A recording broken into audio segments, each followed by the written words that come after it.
പ്രിയപ്പെട്ടവരെ, സാമൂഹ്യ സുരക്ഷാ പെൻഷൻ വാങ്ങിക്കുന്ന പാവപ്പെട്ട അച്ഛന്മാരോടും അമ്മമാരോടുമാണ് എനിക്ക് പറയാനുള്ളത്.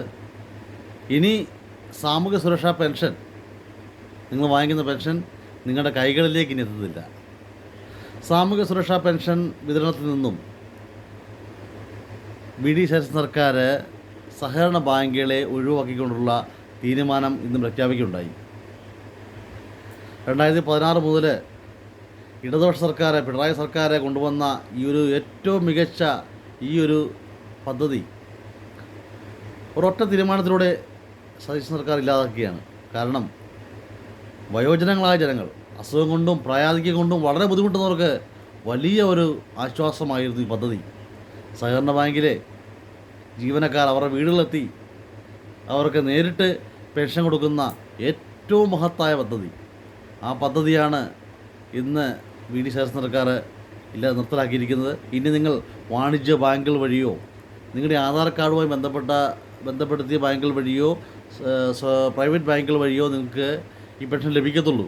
കാരണം അക്കൗണ്ട് വഴി പോലും ഇനി സഹകരണ ബാങ്കുകളിലൂടെ പെൻഷൻ വിതരണം വേണ്ട എന്നുള്ള തീരുമാനമാണ് സതീശൻ സർക്കാർ തീരുമാനിച്ചിരിക്കുന്നത്.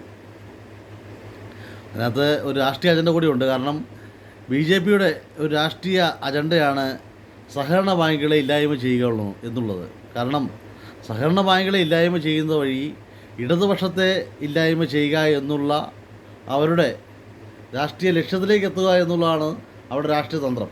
ആ രാഷ്ട്രീയ അജണ്ടയ്ക്ക് ചൂട്ടുപിടിക്കുന്ന സമീപനമായിട്ടാണ് വി.ഡി. സതീശൻ സർക്കാർ മുന്നോട്ട് പോകുന്നത്. കാരണം ബി.ജെ.പി മനസ്സിൽ കാണുമ്പോൾ അത് പ്രാവർത്തികമാക്കുന്ന രീതിയാണ് സതീശൻ സർക്കാരിൻ്റെ. അപ്പോൾ ഈ പെൻഷൻ സമൂഹത്തിലെ ഏറ്റവും അവിഭാജ്യ ഘടകമായ ഈ പാവപ്പെട്ട അച്ഛന്മാരോടും അമ്മമാരോടും ഇത് വേണ്ടിയിരുന്നില്ല. കാരണം ഈ നാട്ടിലെ ഏറ്റവും അവിഭാജ്യമായ ഘടകമാണ് അവർക്ക് കിട്ടിയിരുന്ന ഈ 2000 രൂപ.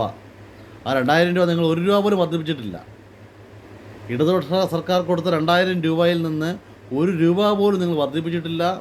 അവർക്ക് സുഗമമായി വീടുകളിൽ ലഭിച്ചുകൊണ്ടിരുന്ന ആ പെൻഷൻ ഇനി വീടുകളിൽ ലഭിക്കത്തില്ല എന്നുള്ളത് ഗൗരവകരമാണ്. ആ ഒരു വിഷയം സമൂഹത്തിൽ ഉയർത്തിക്കൊണ്ടുവരണം. സാധാരണ ജനങ്ങൾക്ക് ഏറ്റവും ബുദ്ധിമുട്ടുണ്ടാക്കുന്ന ഈ ഒരു തീരുമാനം പിൻവലിച്ചുകൊണ്ട് ഉള്ള ഒരു നടപടി സതീശൻ സർക്കാർ എടുക്കുന്നവരെ വലിയ പ്രക്ഷോഭങ്ങൾക്ക് കേരളം സാക്ഷിയാകും എന്നാണ് ഈ അവസരത്തിൽ എനിക്ക് പറയാനുള്ളത്.